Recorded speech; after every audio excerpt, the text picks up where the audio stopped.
Let's talk about SQL injection. It's one of the oldest, most dangerous, and honestly, most common vulnerabilities you'll find on the web. It's a way for an attacker to hijack an application's database, letting them do anything from stealing your data to bypassing logins and sometimes even taking over the whole server. So how does this ancient but still deadly attack actually work? And more importantly, how do we stop it? Well, that's what we're here to break down. So here's the plan. We're going to start with what SQL injection really is. Then we'll walk through the anatomy of a live attack. After that, we'll look at a hacker's toolkit and then pivot to the defense playbook before we finally ask why on earth this threat is still so widespread. You know, this analogy just perfectly nails the core idea of SQL injection. It is, at its heart, a classic case of mistaken identity. The system gets tricked into treating data as if it were a command. The judge's system, right, was vulnerable because it had no way of knowing where the name ended and the command began. Remember that idea. It's everything. All right, so let's put a more formal definition on this. What is actually happening when an application confuses data with a command? Essentially, an attacker finds any spot where an application takes your input. Think a login form, a search bar, a URL parameter, and instead of typing in normal data, they slip in a piece of a SQL command. The application then, without thinking, just glues that malicious input right into its own database query, and poof, the entire logic of the query is changed. It's really no surprise that for years, the security standards group OWASP has consistently ranked injection attacks right at the top of their list of most critical web threats. Okay. Theory is one thing, but what does this look like in the wild? Let's walk through the anatomy of a simple but devastatingly effective attack. It all starts right here, in the code. This is where the vulnerability is born. It happens when a developer builds a database query by just, gluing strings together. They take a command and they just stick the user's raw input right into the middle of it. This technique, it's called string concatenation, and it is a wide open door for an attack. And this is the result. Look, on the left, you've got a normal user logging in. The query does exactly what you'd expect. But on the right, whoa, look what happens when an attacker types in administrator --. The entire logic of the query is hijacked. The application isn't just looking for a user anymore. It's been tricked into following a brand new set of instructions. So how in the world does this tiny string of text break everything? It's actually pretty clever. First, that single quote the attacker uses, it tricks the query into closing the username field early. Then, the double dash, which is just a comment marker in SQL, tells the database to completely ignore everything that comes after it. That includes the part that was supposed to check the password. And just like that, the password check is gone, the database finds the administrator user, and the attacker is in. But here's the scary part. Bypassing a login? That's just a beginning. Once an attacker has a foothold, the damage can escalate from a small breach to a total system compromise. And it escalates fast.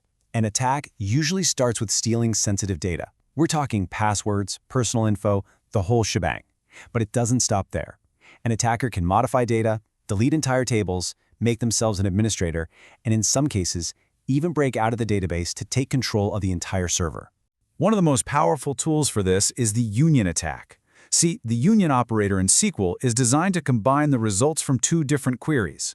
Attackers abuse this by tacking on their own malicious query. It's like telling the database, hey, while you're getting me that list of products, can you also just grab all the usernames and passwords and just merge it into the results? Thanks. And just like that, sensitive data is leaking right onto the page. And attackers have a whole menu of options. Inbound is the most direct. The attack and the loot come back through the same channel. But what if the app doesn't show any data? Well, you can still be vulnerable. With inferential or blind SQLi, an attacker asks a series of true/false questions and slowly pieces together the data based on the app's response. Out-of-band is even sneakier. It basically forces the database to mail the data to an external server the attacker controls. All right, enough of the doom and gloom. Here's the good news, and it is really good news. SQL injection is, for all intents and purposes, a solved problem. Preventing it just requires a disciplined, multi-layered defense. See, a strong defense isn't about one magic bullet. It's a philosophy. It's about building a secure wall, layer by layer. It means you assume all user input is hostile. It means your application connects to the database with the absolute minimum permissions it needs. And it means never, ever showing detailed database errors to the public. Each one is a layer, so if one fails, another is there to stop the attack. But if there is one rule to rule them all, it's this one. You absolutely must adopt a security-first mindset. Treat every single piece of data that comes from outside your application as untrusted and potentially malicious. We're talking form fields, URL parameters, cookies, HTTP headers, all of it. It's all guilty until proven innocent. So while all those layers are absolutely critical, there is one technique that stands head and shoulders above the rest. It is the single most effective way to stop SQL injection dead in its tracks. This is it. This is the gold standard for prevention. Parameterized queries. You'll also hear them called prepared statements. It's a method of writing database queries that fundamentally eliminates the possibility of this kind of injection. And you can see the difference clear as day right here. On the left, there's our old enemy, mashing code and data together. But on the right is the secure way. Notice how the query is defined first, with a question mark as a placeholder. It's only after that, in a completely separate step, that the user's data is supplied to fill in that placeholder. So why is this so effective? What's the magic? Well, it creates a firewall between the command and the data. The application sends the command structure, the SQL code, to the database first. The database compiles it and says, okay, I know what command to run. It's only then that the user's data is sent over. By that point, it's too late. The database will only ever treat that input as a simple piece of text, never as executable code.